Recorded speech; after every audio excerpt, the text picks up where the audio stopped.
Okay, so we are moving to the last topic of this class.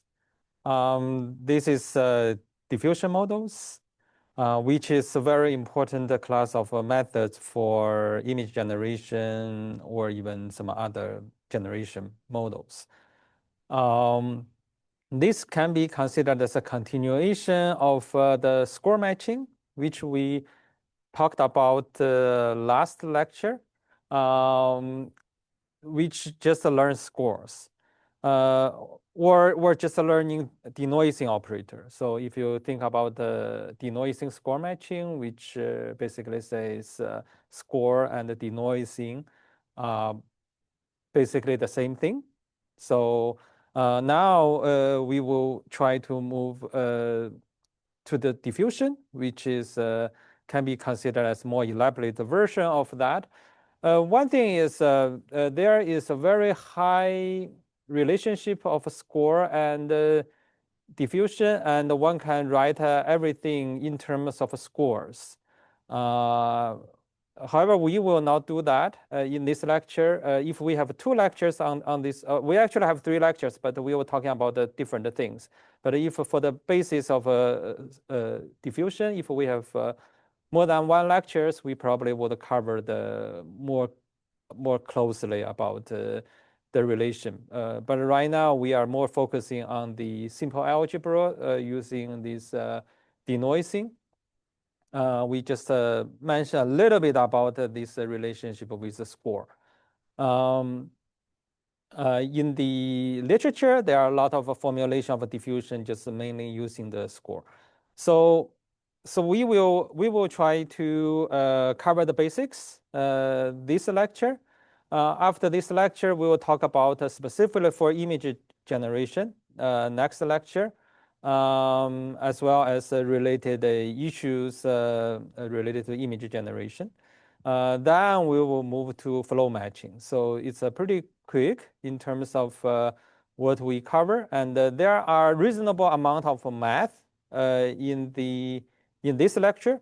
Mainly is algebra. So we probably didn't cover all the details of derivation.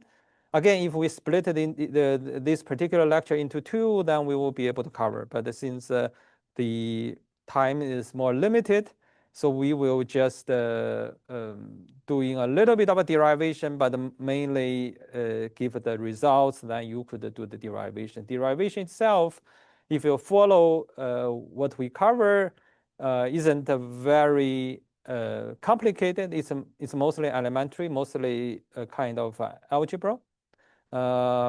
So if you sit down and look at the literature, you should be able to derive yourself. We will not be completely details. So, okay, so this is about the diffusion model.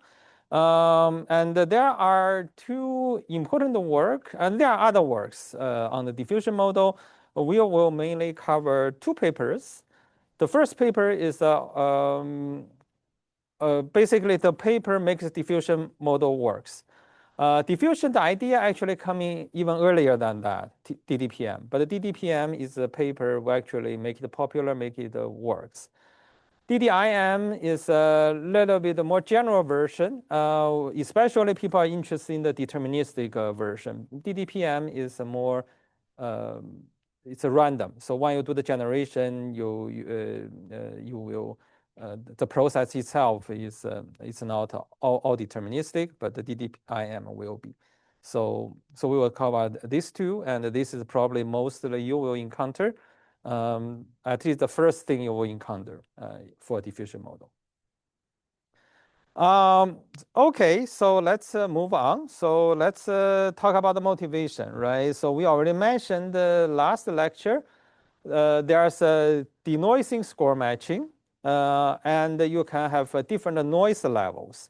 If you remember what we talked about the last lecture, you could use denoising score matching to learn scores using added noise. The larger noise I add, the more stable the estimation. So I update the slides, which shows you the actual stability. well, if your smaller noise is added, you have a more accurate, or actually more precise in terms of the original distribution. Essentially, you change the distribution to be the noisy distribution, which score you estimate, and the noise level matters. So for the diffusion model, so what happens is that we try to use this this intuition. So we start adding different levels of noise, so-called the forward process. And this is where we add noise. Reverse process, which basically denoising, which essentially try to estimate the noise for each one, and then you do a denoising. So they are forward and reverse. And the way it's estimated is estimated noise, try to denoise. And the other way to, based on our formulation last lecture, it will be actually an estimate the score and follow this score. So denoising diffusion implicit model DDIM is a modified sampling. Usually, there can be fewer samples. People particularly interested in the deterministic sampling from these methods. And this makes it happen, so DDIM. So this is first, the reverse is random. Each step is random. Second, each step is deterministic. Only the initial is random. So for the DDIM. Then we'll just show some experiments for a simple example. Today we were looking at a very simple example like a mixture of Gaussian, similar to what we showed before, but with 3 mixtures. So that's basically how do we summarize this. So let's look at this. Recall. This is recall what we do this with score matching. For the score matching, so what we have is we add noise to a data distribution. And then with this noisy distribution, we can actually learn the score. So there's a mathematics we derived last time. Basically, score is roughly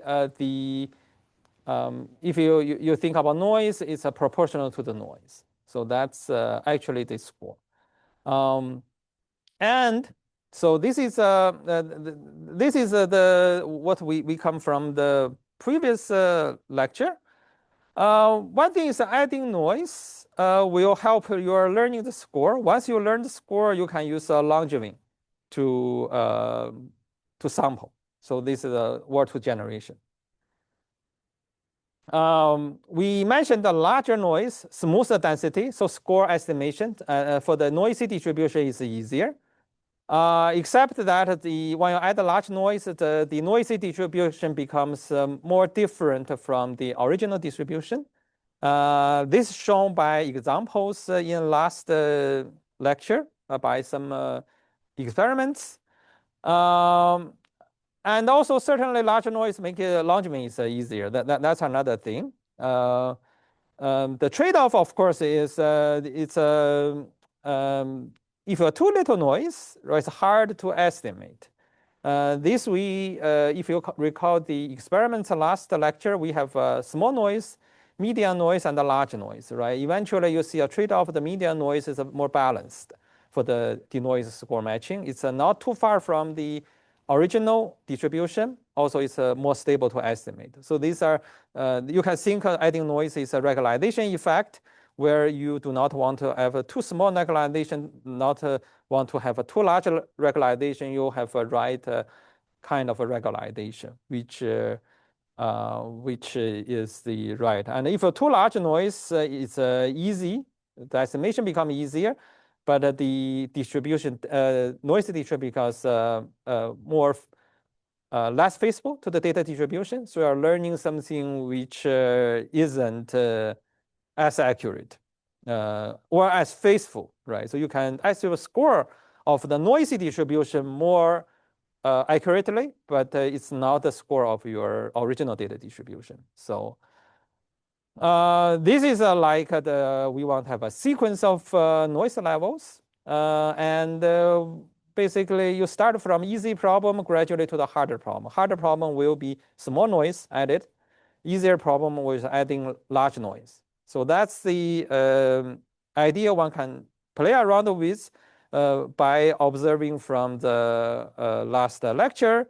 And if you implement this, this actually becomes a diffusion model. And the way you can have either score, as mentioned, is a score kind of interpretation where you have a denoising interpretation. So we will, in this lecture, focus on the denoising interpretation. Moving from large to small, right? Go from the easy to the coarse denoising to the harder, more faithful. And then you actually recover the original data distribution. So this is this is basically the idea of a multi-level score matching, which is becomes a diffusion model. So let's talk about the high level, and then we will move on to the DDPM, which will be the implementation of that, successful implementation of that. Again, the idea coming actually before that. There were diffusion model paper which mentioned this idea, but they were not doing that successfully enough so that people didn't notice until this paper called the DDPM. Diffusion model turns this idea to simple denoising steps, right? You construct the P0, P1 up to Pt by keep adding noise. After you're adding enough noise, it becomes like a Gaussian. So you're adding noise, eventually becomes a Gaussian distribution or close to a Gaussian distribution. Then gradually you are trying to denoise that. So this is the idea. And in the generation, you start with a Gaussian-like, but then you just run Gaussian, right? Instead of a Gaussian-like, you just make exactly Gaussian. So this is what you are generating, and then you are converting, and then eventually goes to 0. So basically, you have a forward, you have a backward. Backward is generation. Forward, you use that to learn the denoising operator. Actually, denoising operator, you are estimating noise. That's exactly what it's doing. Okay, so training teaches denoising at many noise scales. So essentially, you are really looking at the different noise scales, then you try to learn the denoising. And we will talk more about that next lecture, about how this is can be actually modeled in your architecture. So this one we just say we will learn that. So each step is a local in the sense that they just jump from t to t minus 1, right? Or t minus 1 to t is forward, t to t minus 1 is backward. So each time you are doing that, either from adding noise or denoising. So the forward is adding noise, the backward is denoising. Again, this is I think the most important paper for denoising for the problem basically for the DDPM is the diffusion model, and this one actually make it popular. The idea exists before, so but this one is the one which have a detailed implementation and also has a good solution to various issues. So forward progress, again, gradually add Gaussian noise to the data, right? Reverse process, learn to reverse these noising steps. So basically, this is a simple idea. The key result when you do this learning is observation, and learning is a simple regression problem which can be drawn. Basically, it's similar to this denoising score matching. So that's actually, again, as I mentioned, you could interpret that as learning scores, and then you're using so-called some kind of score-based flow ODE or SDE in order to solve that. Let's look at the forward process for this. instead of just adding noise, it also shrinks your image. So eventually, as time goes on, right? Each time, it's a Markov process because each yt depends on yt minus one. And it will shrink the image a little bit, and you add additional noise. So this formula is particularly suggested in the DDPM, in the diffusion model literature.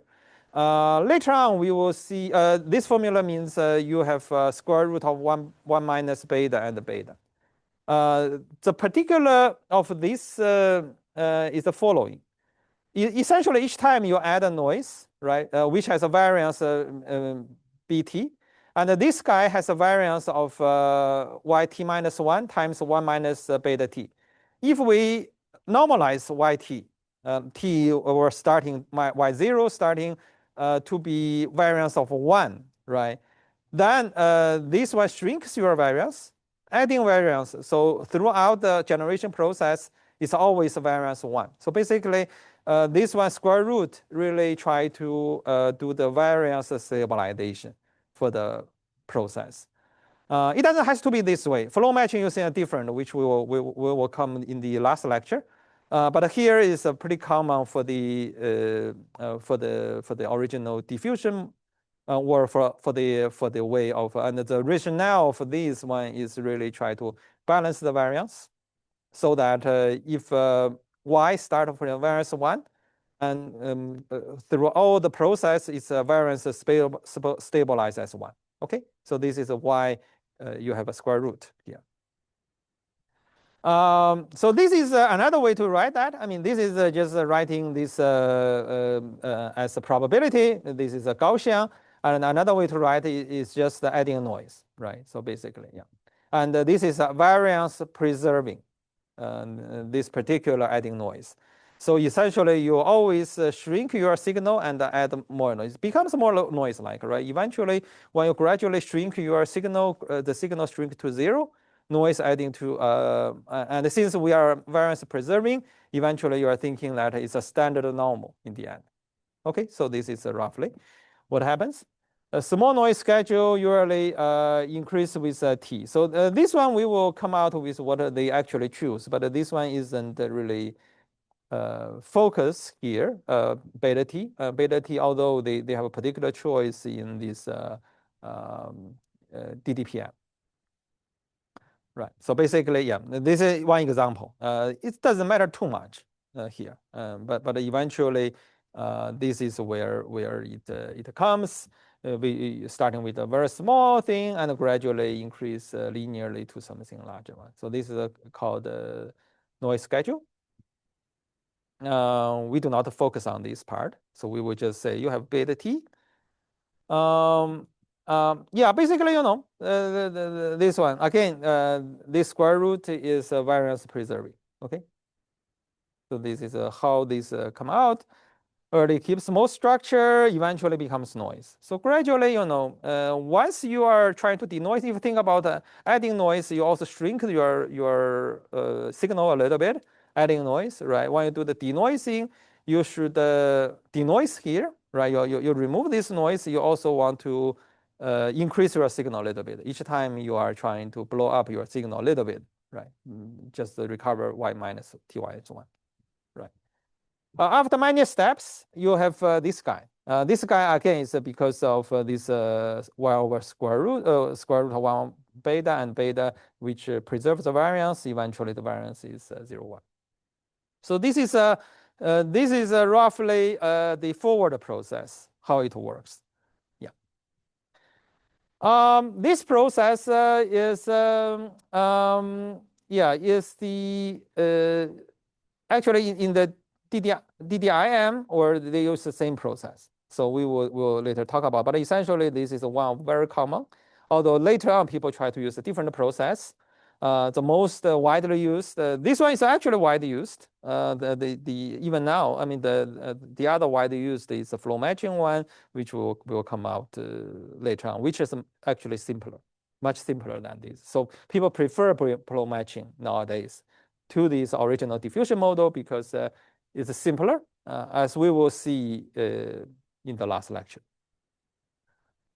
So closed form noisy sample at any data, right? So essentially, if you look at these, it's Markov relation, but you are actually just adding noise. Basically, what happens is you can just directly generate YT from Y0 by skipping all the intermediate, as you are trying to say. Then essentially, this is a formula. Again, this is a variance kind of preserving. So each alpha, you just multiply that together. Basically, you multiply this 1 minus this beta, and you multiply this 1 minus beta together. So this is the overall shrinkage effect if you start from Y0 instead of YT. YT minus 1, you have 1 of that, then you just multiply together. So this one, again, is some algebra. It's not too difficult algebra, but I will just state the result here. The result becomes you can show that you can generate YT direct from Y0 using, once you're given beta, right, you have alpha is just 1 minus beta, and you multiply alpha will be alpha r, and then you have this formula. So starting from Y0, okay? So yeah, so basically, again, you know, it's a shrinking your Y0, and you're adding a noise. This one is just the accumulating effect of the noise, of all the noise you add. This accumulating effect of the shrinkage, all the shrinkage you have. So you directly get from Y0 to YT instead of YT minus 1 from T. This, again, is a simple algebra, but we skip the details, right? So we just write down this. This is useful for training, because training, what happens is you generate Y0, you generate T, and then you use this formula to generate YT. So basically, you're directly starting from Y0, YT, right? If you think about this one, this, again, you know, the score of this distribution, because adding Gaussian noise, will be easily computed using the regression. So this is how it does. Let's look at the reward process, reverse. What's interesting about reverse is the following, right? You actually want a condition of YT minus 1 given YT. This is what you want. We could derive that, but the way of derivation, let's say for DTPM, is from a slightly different view. It's actually worked on by condition on both YT, Y0, and then later on we will integrate out Y0. So as we will see, so we are trying to look at that. Yeah. Learns approximation. Eventually, this one will be. We will see how we get rid of that, right? So, but basically, it actually started from this. You're adding Y0. Sometimes this is called interpolant. Y intuition, you started working with Y0, even though you are looking at Markov relation of YT minus 1 YT. But you look at the Y0, is because Y0 to YT adding a larger noise, right? If you remember last lecture when we talk about score estimation and so on, the noise, when you add a larger noise, is more stable. So looking at the relationship of Y0 to YT to estimate the noise is more stable than looking at YT minus 1 to YT. So this is why they look at Y0, and then once you have the Y0, this formula you can reverse formula using something like that. But we will go through the little bit more. So this is more about the high level. The reverse chain, right, is essentially this guy. It's this guy, yeah. This one will come back to that. Okay, the reverse chain is that. Yeah, this is more about high-level intuition. Yeah. So you start with the Gaussian. This one actually the actual one is close to Gaussian, but because you just sample from Gaussian, it's fine. So basically you sample from Gaussian, right? And then you actually reverse to generate. So you start with YT, right? You generate using this guy generate YT minus 1. Then you generate YT minus 2.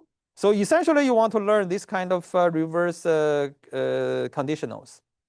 Conditional, once you learn reverse conditional, you just generate YT to YT minus 1, YT minus 2, and up to Y0. And this one gives you the reverse generation. Okay. Forward, you generate just defined by a forward process. Reverse, you just want to learn the reverse conditional respect to the forward process. But doing that, you're actually starting doing something like this first, because this one is actually easier to do. So and then I put that as approximate, but in reality, we will. This is just this is maybe I'll add that this is a high level, right? So details actually we will see. This is just high level intuition. Sampling is a progressive denoising. You start with this guy, right? And then you, this one, you can think about that reverse. You just denoise YT, getting T minus 1.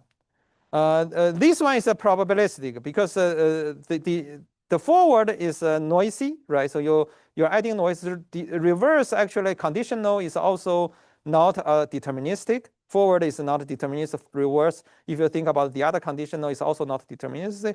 So it's not a deterministic denoising. It's more about a random sampling. So you sample this, but this one we will assume it's a Gaussian. So that's why it's easier to sample and repeat for this guy. And then you get that. So basically, this is the forward and the reverse process when you define that. Then we'll talk about how do you model that. The output is 0. First, I will just quickly mention the correctness. This is pretty easy to understand. If using the exact reverse conditional, right? Then and you're starting with this guy, then basically then you get the distribution, right? So essentially, you follow exact reverse conditional. You are getting the data distribution back by using the reverse marginal. So that's probably pretty obvious in some sense. If you think about it, just the forward is Markov chain, reward you're starting the other end of the chain, you keep generation, right? You can always generating from left to right or right to left. Here the forward is left to right, the reverse is right to left, and you can generate one at a time, and then you generate the whole thing. So this is the exact case, and certainly you can show that approximate case. This one requires using a lot of advanced math involving this score estimation accuracy and so on. And then you can show that if this one is close, actually I don't need this one. I think I will remove y0 here. And then, yeah, because I think we just say yt. Okay, let me remove y0 from this. But if this one is holds, then you get that. Okay, it shouldn't have y0 here. Yeah. So in DDPM, we actually model each reverse. The key of we already have the roughly the high level what happens with the forward and the reverse. The only thing we didn't cover is exactly how you learn this reverse in the DDPM. This is another key contribution about and actually how they make it works. One is learning rate scheduling, right? You can think about that specific learning rate scheduling. And the other one is this reverse Gaussian estimation. So you have a mean, you have a sigma, you approximate. If you know they are very close, the marginals can always become Gaussian-like. This one can show. So and this one try to approximate that using this learned Gaussian. This guy can be calculated. This guy is just using, doesn't need a learnable parameter. This one needs a learnable parameter, which we will talk about how this one is chosen. Right, because forward is adding noise. So you do not have a deterministic. So this point of this guy in DDPM is not 0, right? So reverse, you're starting from YT, right? You first predict the mean, adding a small noise. That's a Gaussian noise. And this one is not 0. So basically, this is how this is. Yeah. Okay, so let's look at that. At each reverse step t, right?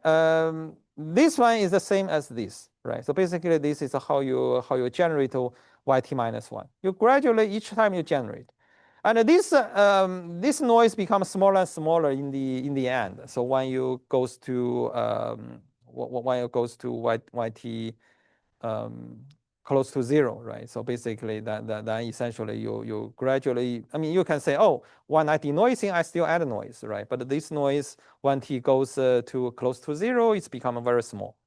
And therefore, gradually you do not add noise or add very, very little noise, which doesn't make much difference. So basically, but here is the key part, which we want to predict, and we'll mention what is the size of this guy later on.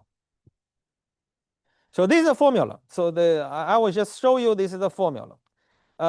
If you think about what this one should be, right? This one is a reverse mean. So basically, this is reverse conditional. This one is using a Gaussian, right? Gaussian should the mean of yt minus 1 yt, given yt. So essentially what you want to estimate, mu theta should estimate the mean of yt minus 1 given yt, right? So this is how your the direction of your denoising. Then you plus a little bit of noise because reverse conditional is not deterministic. So let's look at the noise mean. Here is that. So basically, there's a formula of this guy. This is the formula, and this one is given by this epsilon. Epsilon is what? Is expectation of epsilon given ytt. And epsilon is starting from y0. So this is why we start with y0, because when we start with y0, this is related score. Score is easier to estimate. So basically, you start with y0, you add a noise, right? And then you have ytt. You are adding, and this one is a model. So you can learn that by model, and similar to the denoising score matching, you're just using regression to estimate this model. But once you have this expected noise given yt, then basically this is exactly what you have. This one is exactly the mean of this is the key part of the how do you make a diffusion model work, the formula. This formula shows you first you have a regression estimation. The second actually starting from y0, not from yt minus 1. This actually is important. You do not want to start yt minus 1. Y0 is a larger noise, right? So you are more stable. You y0 adding noise, you add your denoising direction to the 2y0, and then you plug in this formula. So we will quickly show that. Maybe we'll show that a little bit quicker, so that again, as I said, there's a math heavy. We could split into two lectures, but we just keep that, and you can read this math probably yourself instead of I'll cover too much detail. In practice, this one be learned by neural net, right? So this guy, yeah. So basically, this is a regression. This is basically denoising score matching. These are basically the same thing. The noise 1 is more stable than predicted noise for t minus 1. So this is why we start with y0. So this is important, actually, one of the important tricks used in this DDPM come out, and it continues in the DDIM. So you do not go directly from yt to yt minus 1. You start in yt, y0, yt minus 1. Okay, for stability, yeah. So we look at this guy, right? This one because the Markov process. So if you think about starting from this guy, you're actually starting. This is just based on the Markov process. And because each one is a Gaussian, so this one we are writing. If you are again, this is a little bit calculus. If you are thinking y0 generated yt minus 1 is a Gaussian, and yt minus generated yt is another Gaussian, right? And so you are basically have this guy, and you can calculate these two. These are forward process. This is a reverse, right? This is forward. So you're starting with a forward. You calculate this Gaussian, which is basically becomes this Gaussian. And I just show this forward. This is yt minus y0, right? This one is yt minus yt. So this mu is basically minimization of this guy, and then you can actually show this one exactly what is what will be the Gaussian when you're starting with this guy. So this one involves y0 now, right? So y0 yt, and then you get this reverse conditional. Again, this algebra. I don't want to go through the details, but then the trick is you take expectation over y0. So now what you have is this guy, right? So this guy basically says conditional yt minus 1 yt. This is what we want, because this one is, if you look at that, the conditional of this guy is what we want. This one is mu, which we mentioned in the mean of your denoising step. And then you know, because we can take a conditional out of y0, your condition yt, this one becomes a so-called y0 hat yt yt. And this one actually, if you think about this denoising step, this one is estimated noise epsilon, and epsilon is starting from y0, not yt minus 1. Okay. And then basically, and basically then you have some coefficients about these two, and then you this. So this roughly already done with your proof. I want a little bit quick, but you know, just because you know hard to cover. But you know, once you go through the algebra, this one tells you exactly how the algebra works. You can fill in the details, and basically you start with this y hat. Y hat, what is y hat 0? Y hat 0 is given ytt, you're predicting y0. And this is a formula. So you take expectation of y0 condition on yt. You're given yt, what y0 looks like. And y0, because this formula looks like epsilon. You can estimate the epsilon.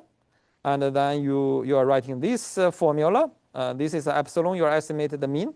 And it follows that, right? So this one is this guy. And epsilon is a condition of epsilon given yt. So basically, you are predicting the noise.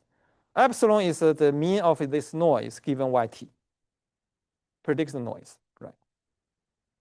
By the way, so for the conditional, this is a zero mean given y0, right? But once you reverse the conditional, given yt, this one is not, they are dependent. There's not a zero mean anymore. This noise is a direction of y0, which generates yt. So basically, yeah, this is how the formula works. And we are going a little bit quick, but all the steps you can check. If you're interested in the math itself, you can basically check, you can derive. So basically, this is how that gets you. So essentially, you know, this is a final formula. Final formula is epsilon. Again, epsilon is a predicted noise starting from this formula. Your predicted noise based on yt. So reverse formula, this is variance, right? The mean we are done. So that I have this box already tells you what the conclusion is, and there are some steps of the proof. Variance is coming from this. Using similar idea, because we know this is a Gaussian. Already we have this Gaussian is actually just this guy. So this is a Gaussian of, again, condition y0. Unlike the mean we can integrate out y0 to get the actual mean of yt minus 1 yt. Here we cannot integrate out y0. So this is actually where the approximation is. You're just using this as approximation of the final mean. So essentially, you are choosing this mean to be approximated by using this guy. Okay, this is actually the variance of this guy, but this is not necessarily the variance of this guy. So this is approximation. This is a close. Actually, when these two are very close together, you can show this one gets you a pretty accurate approximation. But then that's a different story. But this is how you set up the variance. Okay, beta t. So basically, if you think about this one is roughly, let's say beta t, right? Beta t is if you think about the beta t is small when we start with, gradually become larger, right? So the noise becomes very, very small. So basically, you are adding very small noise when you're close to the origin. So t equals 0, and this has the right effect. When you do the reverse step, you are adding fewer noise once this process close to the origin. So yeah, so this one definitely shows that. Come on, the fixed noise will be either this guy, right? This guy is this guy, or simply bt, beta t. Yeah. So this is how the selected, and this one is a good enough approximation you can show when you have a lot of steps.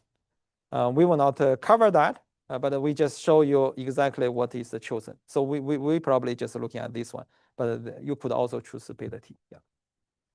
So this is the reverse mean and the variance. And once you have the reverse mean formula, variance formula, then you can just do the reverse generation. So this is a generation. You first learn this guy, right? This guy is using regression. Say essentially it's using the least square regression to predict the epsilon. Epsilon is your noise condition on yt and t. And then you're starting with predict this guy, right? This guy is your model prediction. Then compute, yeah, maybe I'll move this here. Compute this guy. This is your mean of your next step, y. And then you add a little bit of noise. This is your noise, right? So and then basically you're doing your sample there z, and then you add your yt minus 1 is your denoising, adding a little bit of noise, adding a little bit because you are simulating the conditional, so it's a random. So but this is your denoising mean plus a little bit additional noise. So once you have this guy, you just set up to be mean. This is in the end, and then that's all. Yeah. T equals 1 means you're starting to be 0. Training. So right, training is we just talked a little bit about this inference, right? This inference, once you learned this guy, the only thing is you need to learn this guy. Once you learn this mean of noise, predicting the noise, then you are done with training, and then you can do the inference. Because this sigma is dependent on your scheduling, noise scheduling. It doesn't need to be learned, right? This can be either beta t or this thing. Yeah. Those are all set, and the training loss is basically we'll learn this guy, right? Using this again, the training is always learned from y0 to yt, not yt minus 1 to yt. This is again is important, so I will keep mentioning this. You use this formula because you learn more reliable denoising step. So epsilon, right? And this guy. So essentially, you generate the yt from yt0, and then I would say this one is this particular formula is important. It makes diffusion model works, and yeah. So it's not entirely trivial to make it work, although it's not complicated if you think about that. But you have to think about that actually. Really, the first realize this is important, and then use that to work. So essentially, what's the importance is you do not start with yt minus 1 to do yt. You start with y0, yt, and look at the noise. Okay, look at the denoising. So this can be achieved with this loss function.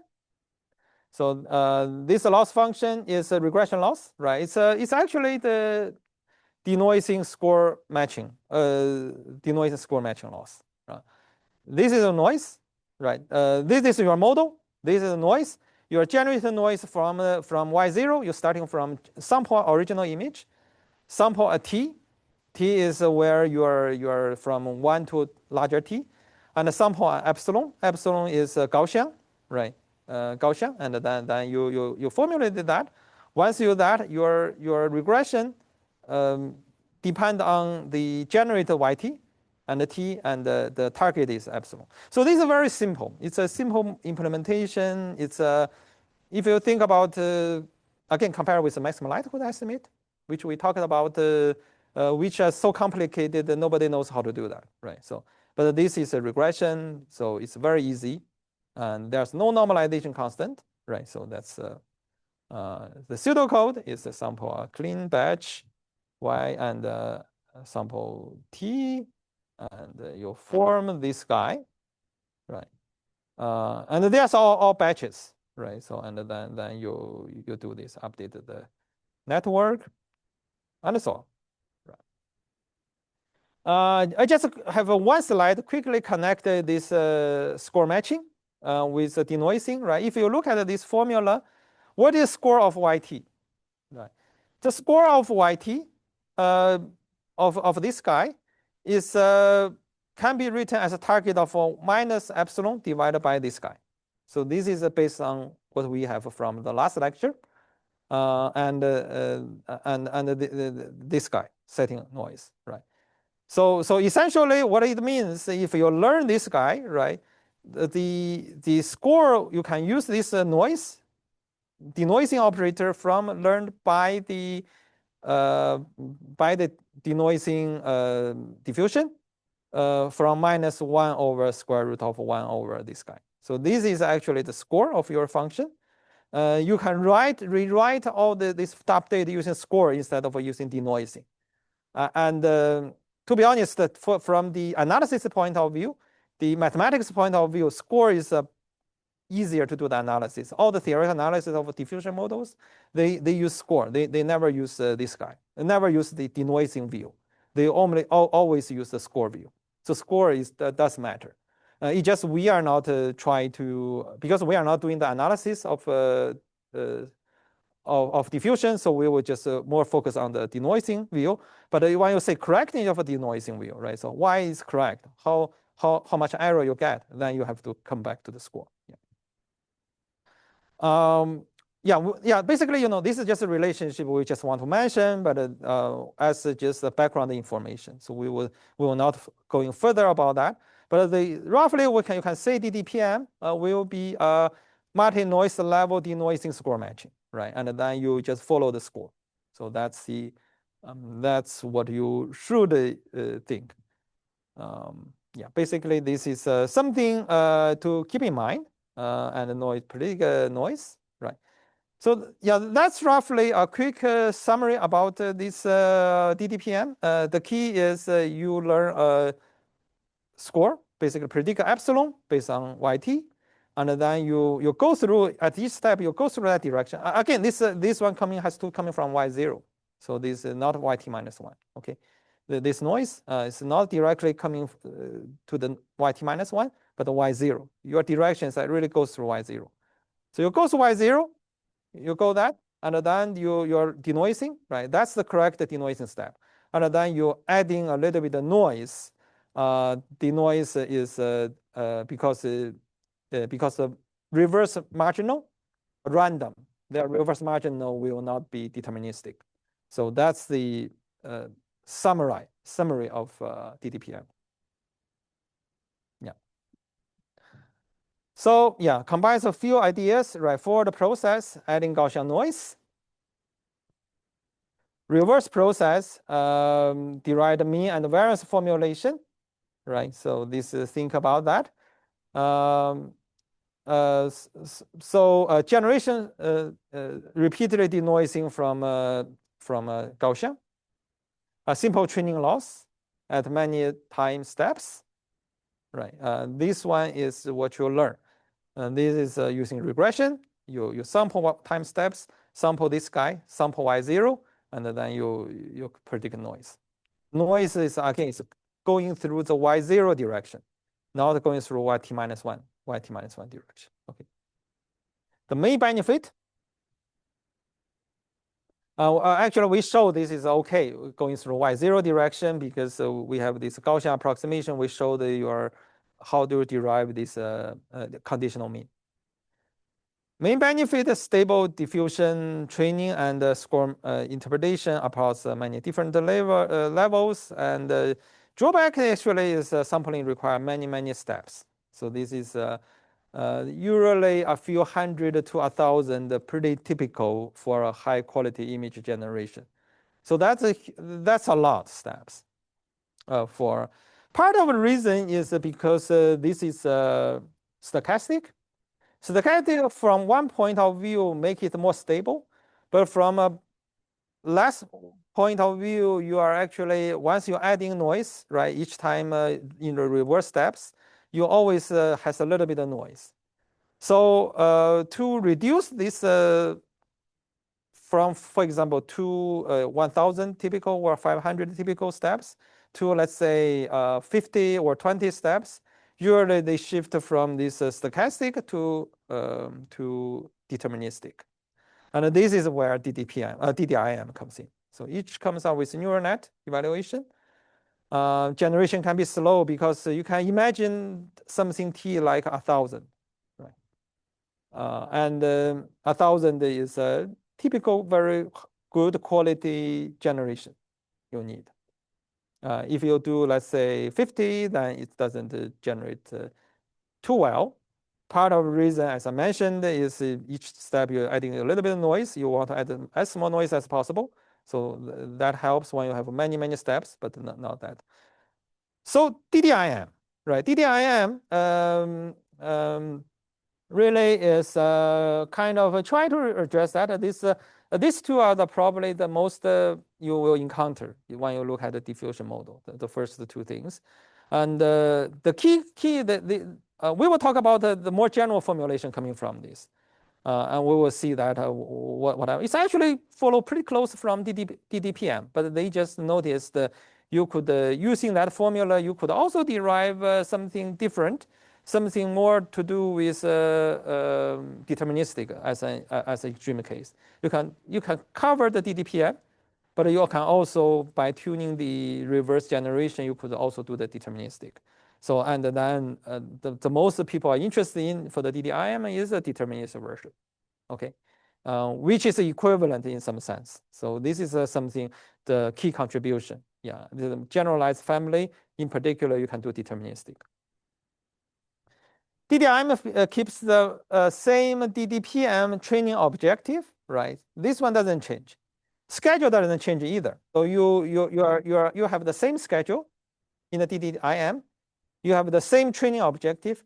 The only thing this changes is the reverse generation. Say there's a family of reverse generation which generates the correct Y0 from YT, except it can be deterministic generation for each step instead of each time adding a noise. But it changes the forward-backward construction used for sampling. So this one we actually observed in the DDPM. So that's why we write in this one. So you always condition not only on YT minus 1, you condition Y0. And eventually you try to integrate out Y0. Basically taking conditional mean on YT, Y0, then you are done, right? So DDIM, they choose a more general this version. So what's interesting about their version is they observe that I can choose a general version. This is where we start with the DDPM. If you recall this Gaussian derivation, which you have to go through the earlier slides. The way they are constructing is such that marginal YT minus 1 given YT match. Here you just say, okay, I want to have a marginal of this guy. I just want to say, can I match the marginal of YT minus 1 when I integrate the Y to YT, Y0? So it's a slightly different question. It's not, each reverse is not the reverse of the forward. It's actually just say, this reverse preserves the conditional. So this is what they ask. Keep the conditional. So this is exactly what they want to do. If you can always keep the same of this guy, right? Then, you know, for each of that, basically, if each one is follow that, each one you just gradually condition on that, you will have the correctness. So it's again, you have probably have to look at that to think a little bit more, but essentially it's just a matching of a conditional.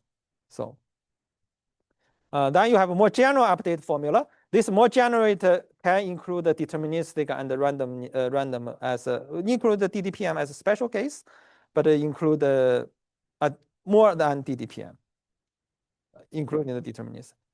So this is a forward modified forward, right? So each time I will start with this guy, right? Always condition Y0. So not only condition the Y.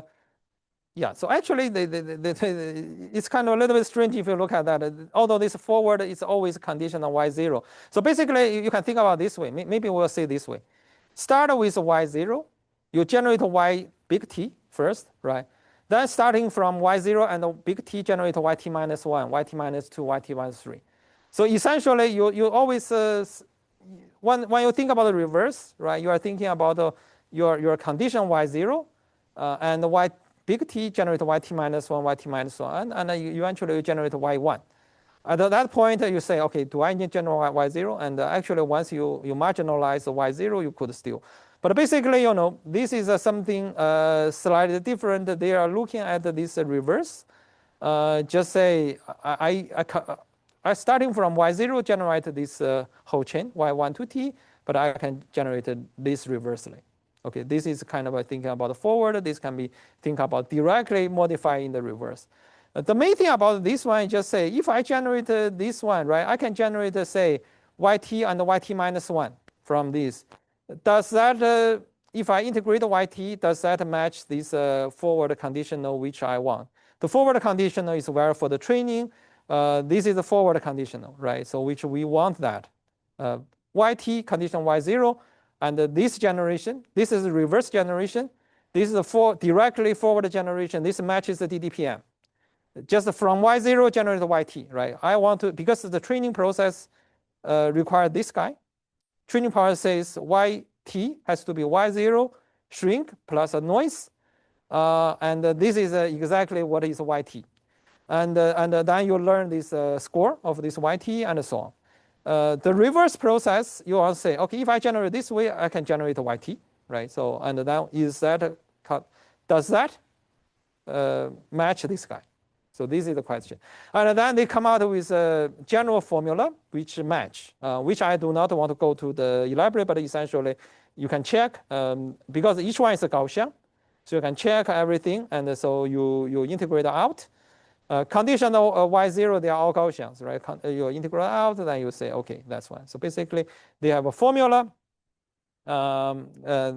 This training holds, this generation holds, and everything actually. If you think about how this we derived this, you all holds in some sense. So modify the backward derivation. Yeah, so essentially, basically this is backward they show. We derived the backward. If you recall, we derived backward for the original one, right? They have a more general backward. This sigma t is what you can choose. You can choose this to be 0. When you choose this to be 0, it's become deterministic. You can also choose that such that it matches the DDPM in some way, right? But basically, this one in some sense, you are trying to use the conditional to match either DDPM in one part where you have this to be 0. Once you choose this guy, that conclusion the same. Basically, you have the same condition of yt, y0. Given this reverse process, okay? You start with this reverse process, and then you generate this guy, right? So basically, yeah. Basically, using same like once you have this kind of reverse process, you can always marginalize y0 to have the this one. One thing nice is that this one changes the noise you add at each step. You do not need to add the noise exactly like, because you are changing the conditionals. So you are not changing the conditional as like the original. You are actually changing the conditional of which is a little bit different. By marginalize your y0, you integrate out y0, and then you're taking expectation on y0. The same thing, the same trick we have. Then you can actually have a different formula. The formula, the key advantage of this particular formula is sigma t can be chosen to 0. Okay, so sigma t, when you have 0, you have that. Again, because everything is Gaussian. If you want, you have a good in algebra calculus, you will be able to check this conditional matches this particular conditional have this property. If you generate this way, this guy will be this. So this is the key property they want to satisfy. Once you have this key property, you can have derived this guy. Okay, this is a key property by constructing. So this one is basically given this family, they can show this key property holds. Once you have holds, then then you have the same. This one is basically the same as before. So you can use the same derivation as before. You marginalize y0, right? And then you get this reverse generation. So this is a real reverse generation. A frequent case is sigma equals 0. We will come back to the flow matching. Also is so-called there's no randomness. So basically, it's also equals 0. But so we will start with DDIM, this formula.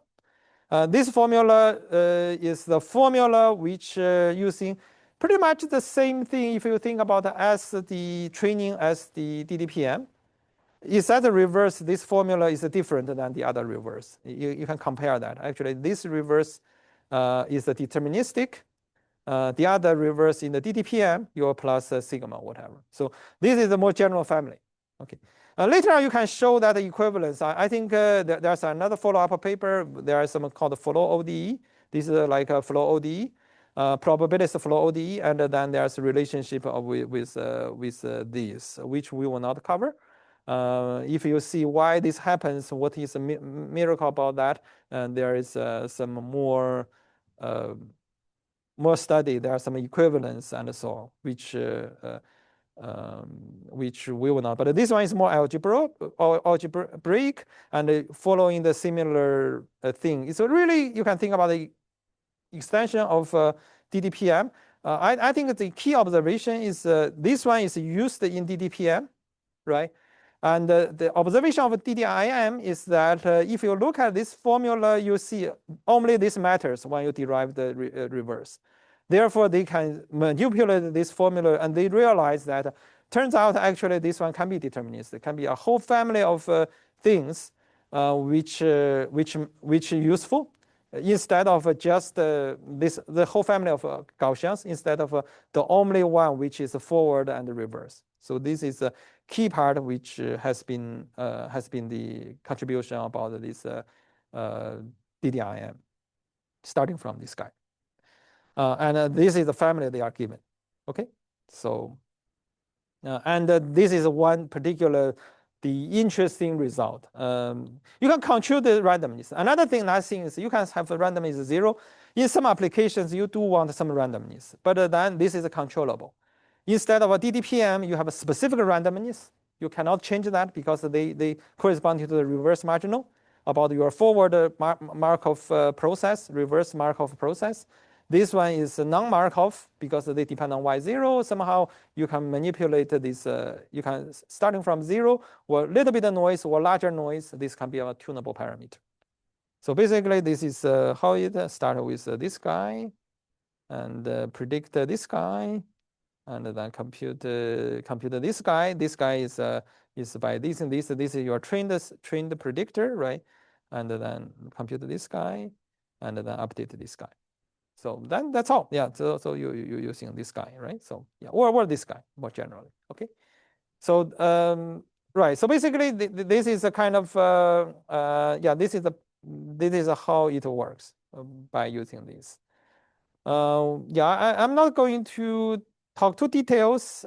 Some of derivation is missing, but hopefully the high level idea you can see that. You can also look at the paper itself, or you look at whatever the you can actually derive yourself. This one gives us sufficient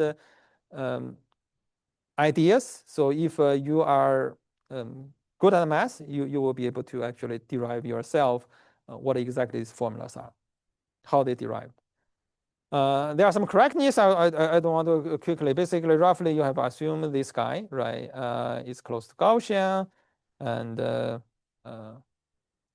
yeah, but basically, yeah, out is 0 almost, and the network is accurate, and discretization is fine, so that this one goes to 1, and then DDIM with general I converge to those of a forward process. So basically, this is how it works. And forward process, these marginals are exactly the same as that of DDPM. This is the requirement of DDIM. Right, so basically this is how it works. Okay, so let's once we have this, right, so we will just give some examples. Yeah, And in particular, of course, the final answers go into that. So this is loosely speaking, loosely derived this one. If you really want to prove this, it requires a lot of math. DDPM as a special case of DDIM. So DDIM updates contains a free parameter, right? And the DDPM choice. This one, you're just choosing the exactly DDPM's stochastic updates. If you look at the condition on Y0, right? So, and then this covers a special case. Sampling is noisy, but the DDPM, deterministic DDIM is 1. You can actually interpolate that, this 0, and trajectory become deterministic. In practice, you can use many fewer. Again, you know, this one is, I would say, it's like a few hundred to 1,000, right? Around this. This one you can use like a 50 or whatever, even fewer. So, so this one is much more efficient in practice. So this is why people try use this quite a lot. Yeah. If you have a lot of okay, another thing I want to say, right? If you really want the highest quality, if you have many steps, right? A lot of steps, like 1,000 steps to do, and adding a little bit of stochastic noise, still beneficial in most cases. But if you have a very few steps, like 50, 40, 20, sometimes even 10 steps, then you do not want to use adding noise. You want to use the more deterministic. So that's the rule of thumb people try to play with. Yeah. So these are good for generation with smaller. So we'll look at these examples. This is the standard Gaussian, which is YT, right? YT is close to standard Gaussian. This is the 3 examples Gaussian as Y0. So we just look at the 3 Gaussians. And then we compare 2 sampling rules. One is DDPM. This eta is choosing the number of noise and the stochastic sampling. And the deterministic, this is a control. You can think this as control in the whether it's a DDPM or DDIM. And you have so many steps. We are not using 1,000. Probably we could. Yeah, then DDI and DDPM will be good. Learn the reverse to the target distribution. So this kind of training the same, right? For DDPM, DDIM, they have the same training. So we have a training 20,000 steps. This is noisy, right? This is not surprising because if you think about you are predicting noise, epsilon is noise. So there is in your loss function, if you calculate compensate this noise, you always be noisy. So this noisy is inherent in the loss function, so it's not surprising. So there's nothing to be worried about. This is not unlike some other thing you want to have a very smooth loss. But for the diffusion model, if you count the noise, it's inherent in the noise prediction. So so it's okay. Yeah, it's not to say there's a problem with this training. It's a natural noisy because I'm just point out if you see this diffusion model training a little bit more noisy than when you see some other kind of loss function is more smooth, it's because it's inherently noisy. It's a predicting noise. So it's kind of okay, yeah. Here will be the results, basically, yeah. So actually, for this example, DDIM, DDPM, not too much difference. So this is not a good example to show that. For the image, maybe it's easier to show. And the people, when you have a cheap type of generation, people usually use DDIM. But for the more complex generation, you could try to use a lot of steps of DDPM. But here, what it does is, yeah, this one is some steps and gradually more steps. At least one thing you can see is when you have more steps, right? This one increases. So this one is They're a little bit here, and gradually those disappear, and then it's more going to these 3 circles. So you can think about try to some improvement. DDIM for a lot of data, it doesn't necessarily improve as much as DDPM. So this is just one to point, but this one doesn't show this is better.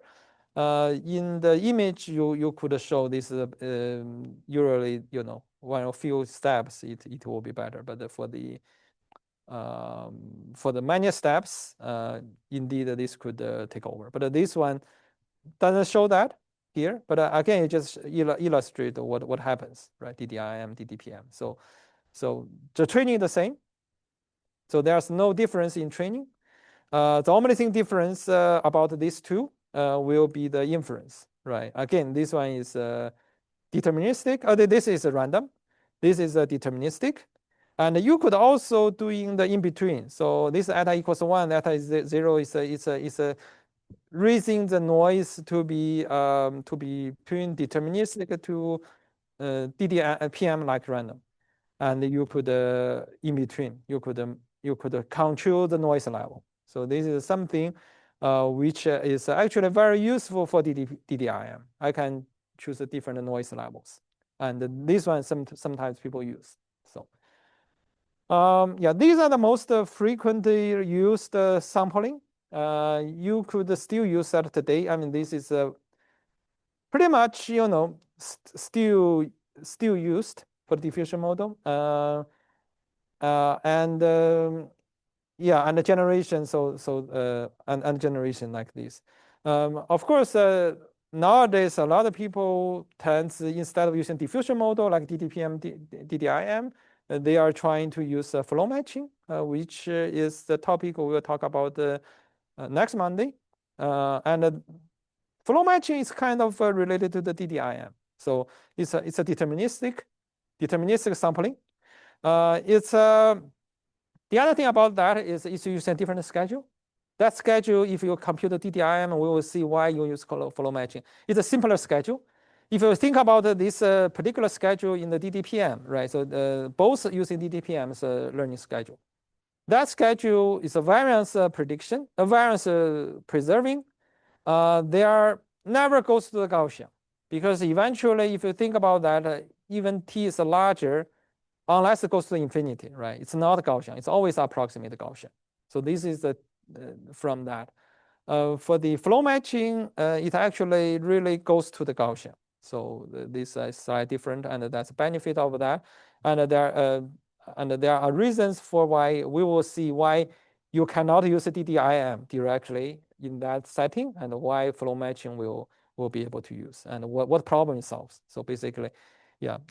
Today's lecture, of course, the DDPM is simpler to understand. It's a reverse. It's a Markov forward, Markov reverse. DDIM observed that you could use some kind of a non-Markov in some sense to actually derive the more generalized formula, making sampling deterministic. So that's actually pretty, in some sense, it's pretty novel, or in some sense, pretty novel aspects to think about that. Although they come out with the DDPM's proof will be very similar. If you look at the proof, it's actually very similar, but the way it's observing that this can be controlled is pretty novel. So both are widely used. Summary. So in summary, so what do we have talked about today? Diffusion model, one thing is denoising score matching across many noise levels. For the training, we want to say that you always start from Y0, and then you construct YT. Learn the noise. That noise is exactly what you learn by the score, up to a scaling factor, right? Up to a constant scaling, the noise factor, you are learning the score of your target noisy distribution. And denoising models try to follow this score matching and try to actually to denoise. Instead of using Langevin, using denoising. DDPM using Gaussian forward and learned stochastic reverse, right? Gaussian forward Markov forward. I would say maybe putting Markov forward, Markov reverse, and the simple noise prediction regression loss. So that's it's basically the denoising score matching loss.